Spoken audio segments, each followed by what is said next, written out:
कांग्रेस नेता राहुल गांधी का social media पर एक वीडियो काफी वायरल है और इसमें रेवंत रेड्डी भी नजर आ रहे हैं। फैन बॉय मूवमेंट देखने को मिला राहुल गांधी का हैदराबाद में। अर्जेंटीना के football legend Lionel Messi Bharat दौरे पर हैं और ऐसे में कई बड़े नाम उनसे मिलने पहुंचे।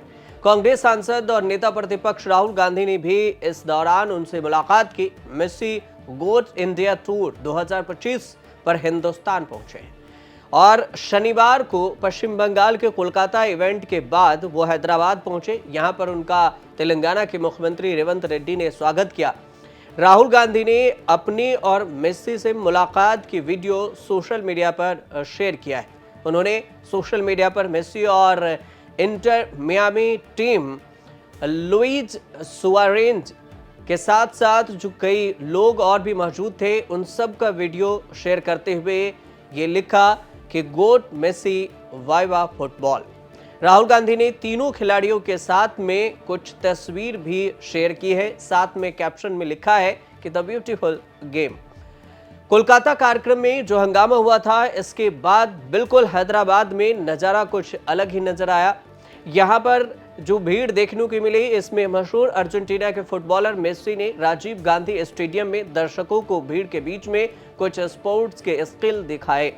मेसी दोपहर में हैदराबाद पहुंचे और जहां उन्होंने फलक नुमा जो तेलंगाना के रेवंत रेड्डी सीएम है उनसे भी मुलाकात किए और इस दौरान स्टेडियम में भीड़ ने जोरदार उनका तालियों से स्वागत किया और कहा कि आप सभी द्वारा दिखाए गए प्यार और स्नेह के बीच में हैदराबाद आकर बहुत खुश हूं। मेसी ने ऐसा कहा है। प्लेयर के ड्रेस में हैदराबाद के सीएम रेवंत रेड्डी भी नजर आए। अब मेसी का क्रेज इतना था कि खुद तेलंगाना के मुख्यमंत्री रेवंत रेड्डी भी फुटबॉल ड्रेस में नजर आए, साथ में हाथ में फुटबॉल भी था। लेकिन सबसे ज्यादा चर्चा इस बात को लेकर होने लगी कि राहुल गांधी और मेसी के बीच में बातचीत हुई है। तो क्या राहुल गांधी, जो सोशल मीडिया पर लोग दावा कर रहे हैं राहुल गांधी को लेकर कि राहुल गांधी स्पेनिश जानते हैं, स्पेनिश जानते हैं या नहीं जानते हैं, इसे समझने के लिए समझना जरूरी ये होगा कि राहुल गांधी कितने पढ़े लिखे हैं। इतने बेधड़क राहुल गांधी मेसी से बातचीत कर रहे हैं। तो इसी वीडियो को लेकर सोशल मीडिया पर दावा किया जा रहा है। अब भारत के पूर्व प्रधानमंत्री राजीव गांधी के बेटे राहुल गांधी का जन्म 19 जून 1970 को हुआ। राहुल गांधी ने अपनी शुरुआती पढ़ाई दिल्ली से ही की है। Primary school education Saint Columbia school New Delhi से उन्होंने पहले प्राइमरी स्कूलिंग की। इसके बाद देहरादून भेज दिया गया उन्हें। यहाँ से मशहूर दून स्कूल से अपने आगे की पढ़ाई की, एजुकेशन कंप्लीट किया। राहुल गांधी 14 साल के थे जब उनकी दादी और तत्कालीन प्रधानमंत्री इंदिरा गांधी की हत्या होती है और इसके बाद से उन्हें टाइट सिक्योरिटी में रहना पड़ता है। सुरक्षा कारणों की वजह से राहुल गांधी और प्रियंका बाहर जाने पर पाबंद थे और वो बाहर नहीं जा पाते थे और स्कूल की पढ़ाई घर पर ही करनी पड़ती थी। इसके बाद उन्हें हार्वर्ड भेज दिया गया। हार्वर्ड यूनिवर्सिटी से उन्होंने ग्रेजुएशन किया है। दिल्ली यूनिवर्सिटी के सेंट स्टीफन कॉलेज में एडमिशन लिया था। इसके बाद उन्होंने अपना केवल 1 साल दिया यहाँ पर और इसके बाद हार्वर्ड यूनिवर्सिटी अमेरिका में पढ़ने के लिए उन्हें भेज दिया गया। साल 1991 में उनके पिता की हत्या हो गई। इसके बाद उन्हें फ्लोरिडा शिफ्ट कर दिया गया और आखिरकार वहां से कोलिंग्स कॉलेज से उनकी बैचलर तक की पढ़ाई पूरी हुई। अब राहुल गांधी एमफिल भी कर चुके हैं। किस यूनिवर्सिटी से किए हैं ये भी समझिए। ग्रेजुएशन की पढ़ाई के बाद राहुल गांधी ने कैम्ब्रिज यूनिवर्सिटी से ट्रिनिटी कॉलेज से डेवलपमेंट स्टडीज की पढ़ाई की और इसके बाद अपनी एमफिल की डिग्री हासिल की। इसके बाद राहुल गांधी ने लंदन में एक management consulting firm monitor group के साथ 3 साल तक काम भी किया और इसके बाद वो भारत लौट आए। उन्होंने एक टेक्नोलॉजी जो आउटसोर्सिंग फर्म है बैककोप्स सर्विस प्राइवेट लिमिटेड, यहां उन्होंने शुरू की। ये इसकी शुरुआत हुई और मुंबई में शुरू की। इस कंपनी के डायरेक्टर राहुल गांधी ही थे और राहुल के खून में राजनीति तो थी ही और वे फिर राजनीति से छूते भी नहीं रहे। 2004 में उन्हें राजनीति विरासत में मिली और 2004 से राजनीति में वो काफी एक्टिव। राहुल गांधी को स्पेनिश आती है या नहीं इसे समझिए तो लियोनेल मेसी गोट इंडिया टूर पर 13 दिसंबर को भारत आए। पहले कोलकाता गए, फिर कोलकाता स्टेडियम के बाद हैदराबाद पहुंचे। 2011 के बाद भारत वापसी पर मेसी के साथ इंटर मियामी के साथी खिलाड़ी भी मौजूद रहे।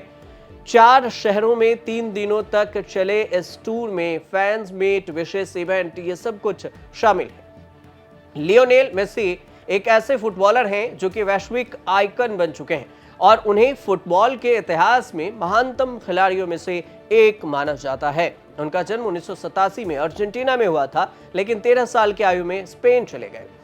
बार्सिलोना के प्रसिद्ध ला माजिया इसमें युवा अकादमी में शामिल हुए और 19 सालों में अपने करियर में मेसी ने 800 से अधिक क्लब मैच खेले हैं। 700 से ज्यादा ये रिकॉर्ड अपने नाम हासिल किए हैं। बार्सिलोना एफसी के प्रशंसक और खेल के कई अन्य प्रेमी इनके हीरो हैं।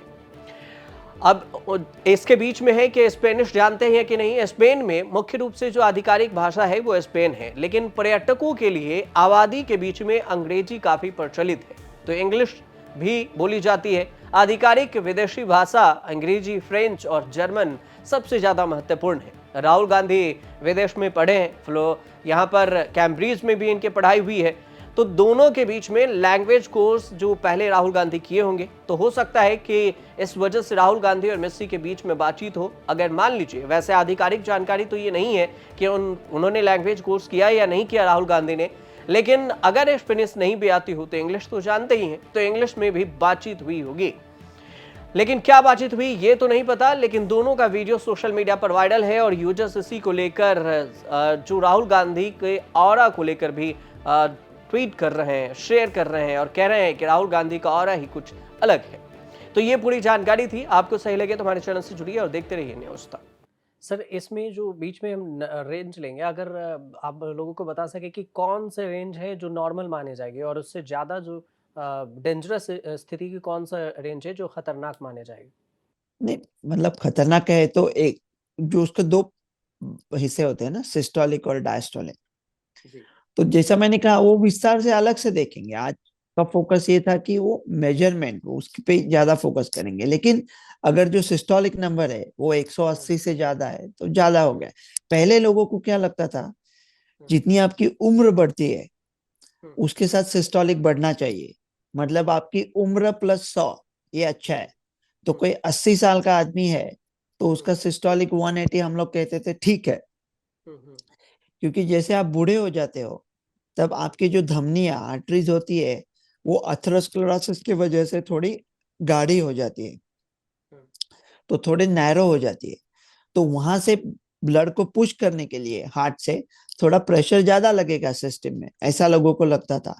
अभी भी किसी आदमी को लकवा हुआ है तो वो लकवे के बाद हम लोग ब्लड प्रेशर एकदम से कम नहीं करते, वो ब्लड प्रेशर हम थोड़ा ज्यादा ही रखते हैं, जिसको परमिसिव हाइपरटेंशन बोलते हैं।